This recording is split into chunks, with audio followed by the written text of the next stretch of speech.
Well, we're hearing a lot about the influence the minor parties are going to have on this election, and they could make the difference in the House of Representatives for who gets to form government. In the Senate, they're also expected to do well. The Daily Telegraph is reporting today that Pauline Hanson's One Nation is increasingly confident that a surge in support for its leader will see it win extra seats in the Senate at the expense of the coalition. At this election, each state has 6 Senate spots up for grabs, with parties on the right likely to claim 3 in each race. But a significant lift in backing for One Nation, combined with a drop in support for the coalition, has Senator Hanson's party in contention for the 3rd Conservative Senate seat in all contests. According to polling analyst Kevin Bonham, since the 2022 election, One Nation's support has risen from about 5 to 8%.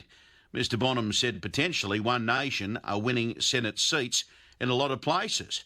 The One Nation leader, Pauline Hanson, I'm delighted to say, joins me on the line right now. Senator, good morning to you. Good morning, Mark. Wonderful to catch up as always. How are you feeling ahead of election day, and do you think you can get a few more One Nation senators alongside you after Saturday?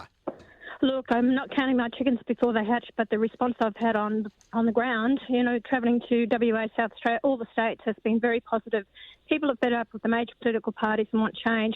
I think, Mark, I've offered common sense policies and the direction that I want Australia going. I want a long-term vision for this country. I'm fed up with the major political parties, and this Labor government, the last 3 years, along with the Greens, is the worst government I've ever seen. What they've implemented for this country is actually destroying our standard of living, our way of life. The cost of living has gone up under this government, and I'm sick and tired of hearing the lies constantly come out of the Prime Minister's mouth every time he turns around and he tells people another lie. I know what's happened. I've worked on the floor of Parliament, and I know he's lying to the Australian people. I wouldn't trust him as far as I can throw him. Well, it's interesting you say that, Pauline. I spoke to Bronwyn Bishop, the former Speaker of the House of Representatives, in the first hour, and I said, is this the most deceitful campaign you've ever seen from Labor in your time in politics? And she said, yes, it sounds like you're the same. Yeah, I definitely am the same. Now, if people re-elect him, don't think that immigration is going to go down. You're actually going to say, OK, go for it, and he will increase immigration. This cost of living will not abate at all under him. Their spending has been completely out of control. When the coalition left government, and especially after COVID, OK, there was a huge payout to keep people on track, and people, got monies from the government and also businesses. It was about $600 billion debt. We're now approaching $1 trillion debt, expected rise to $1.2 trillion. It is unsustainable. We've had the high immigration. He's telling you that you're going to have free TAFE. Let me tell you, listeners, it's going to cost the taxpayers $1.5 billion.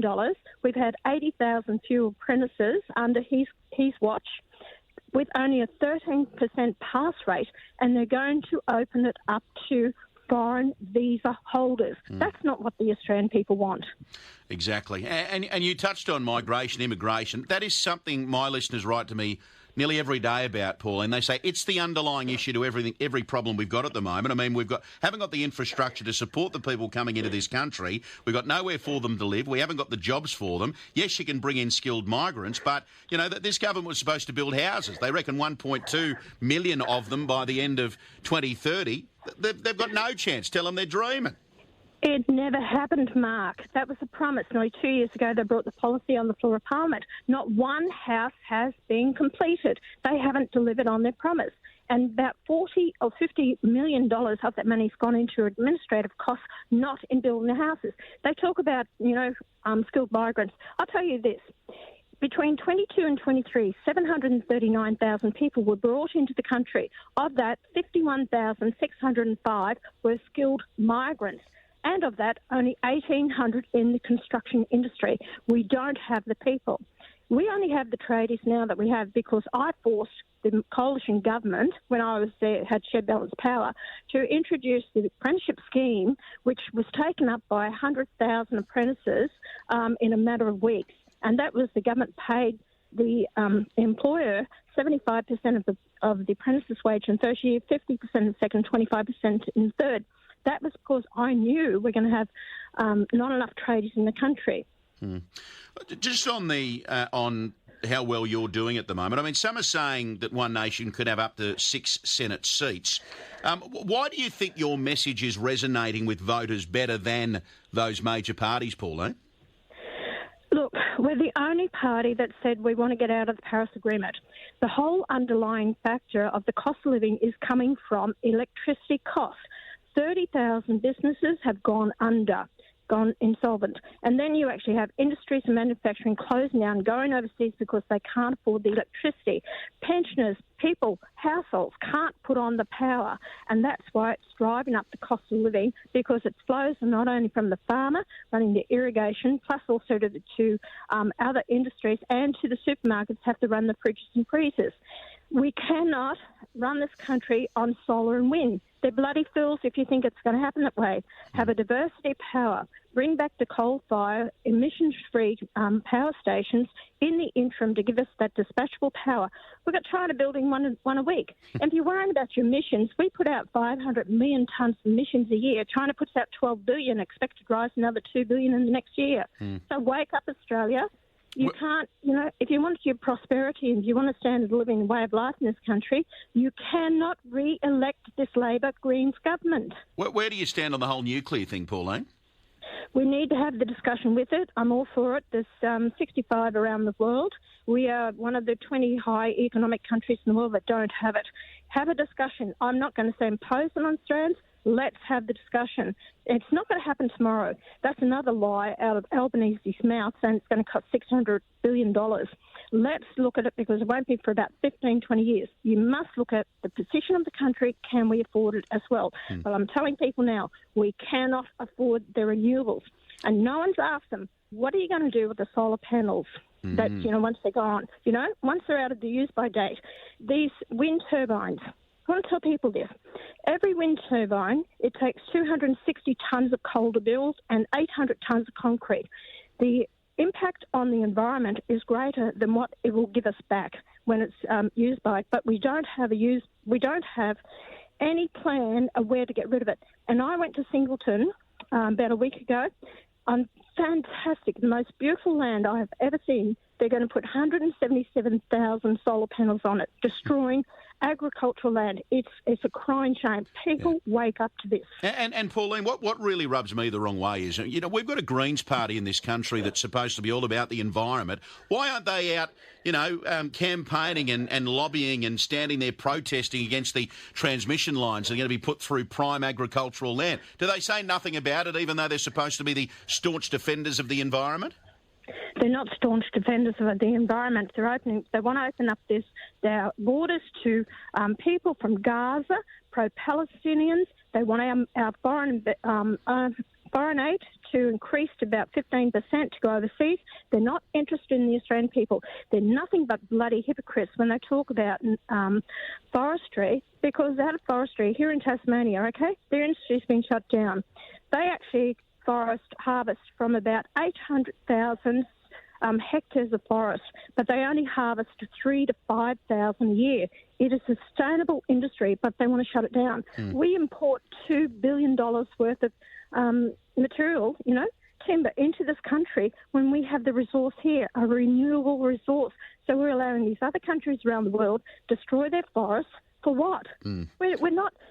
it's stupidity, Mark. We're not looking at things in common sense, and I'm sick of these politicians who are making these promises just to get themselves through this election, to get re-elected again, without long-term vision. I fear for the country. I fear for the well-being of the people.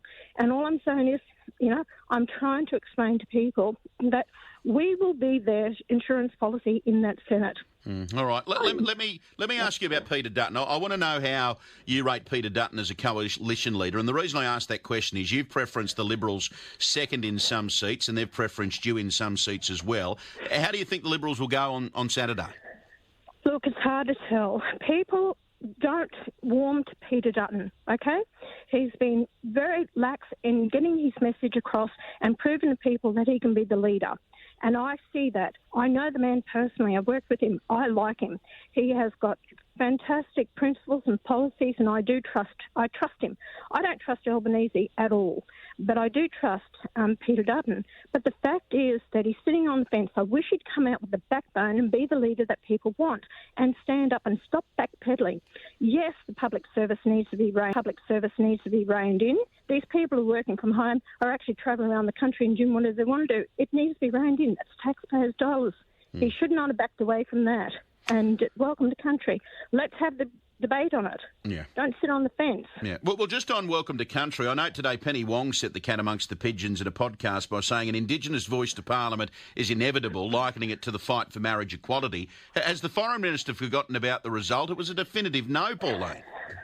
They have forgotten that. I'm telling you, a lot of the legislation they're putting up on the floor of Parliament, hidden in it is to do with Aboriginal issues. So they're undermining it in the legislation they put through. They will think that their return, their voter back in, will give them the mandate to actually go back to the voice of Parliament. It is not dead and buried. Trust me. They've got in the budget there about $27 million. It was originally 75, but I heard it's about 27 now. It's for the Makarrata, which is the Makarrata Commission, which is the Truth Council. So all the states are pushing their own agenda to do with this, and that's where the federal government, under the Labor Greens government, will push this. It's not dead and buried, I can assure people. All right. Two quick ones before you go. I heard an interview with your daughter Lee on 2GB over the weekend. What an impressive young woman. She sounds like she's just as determined as Mum, Pauline. She says it a little bit different to me. I've been around for a long time. She's a little bit more diplomatic than me. I'm no BS from me, but either is she. She's got the capabilities. I wouldn't put anyone up. I don't believe in nepotism. I don't believe in just because you're a female should get the job either. It's based on its merit.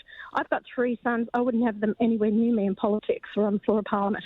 But she has the capabilities, and I hope to Cripes, that she wins the seat, because I'd like to see the back end of Jackie Lambie. She's absolutely useless on the floor of Parliament. She doesn't know what she's doing. She backs the Labor and the Greens constantly about 80% of the time. And I'm upfront and honest. And I'd like to see the back end of Lydia Thorp and David Pocock as well. But Lydia Thorp's not up at this election. Yeah.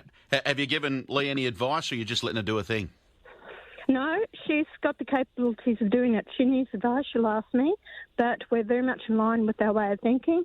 She's a passionate woman. She's very well educated, and her passion is towards education and health that she's leaning towards now. And to have that experience on the floor of Parliament, she was in HR. She's worked at the Tassie University for 8 years. So she was in the Fix-It, in programs there, how to manage their finances and colleges and everything there. So she's been highly regarded by her workmates and everything. So she's got a lot to offer the floor of Parliament. Yeah. All right, one last one, Pauline, and it's a general question. I'm not into gotcha stuff. I'm not going to do that to you. I want to ask you, right, and I've always wanted to ask you this. If I think about Pauline Hanson's political career and I think about the crap that you've copped over years and years and years, I'll be honest with you. I've found myself asking myself the question, how does Pauline Hanson keep going, keep putting herself up and keep dealing with the rubbish and the crap that comes her way? What gives you that determination to keep going, Pauline? Because of the assistance I've been able to give people, I stopped the family from being deported. They were in deportation, and they've been in the country here for about 11, 12 years just because they ticked the wrong box. I managed to turn that around and get them to stay here. I saved children's lives for getting a vaccine, or it's not a vaccine, but a procedure, a medical procedure given to these children that had no hope. We didn't have it in Australia. And I saved one child's life. Then we ended up getting it here in Australia. And, 2 years after, we were saving about 26 children's lives. Possibly it's up around about 50 now. So when you can make those changes for the Australian people, because I'm determined to fight for them, that's what I get out of it. It's just being able to do things for people, little things that I've been able to pick up the phone and get some action for them, the veterans, getting them assistance, you name it. There's a lot of things. I got a first hospice in central Queensland, which they hadn't had it outside of southeast Queensland. So these are the things, Mark. That's what I'm here for.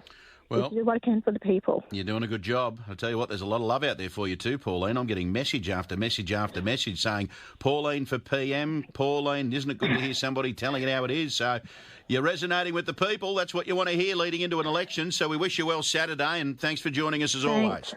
Thanks, Mark. My pleasure. Thanks for having me on. Catch you soon. There's Pauline Hanson, Senator for Queensland, leader of the One Nation Party.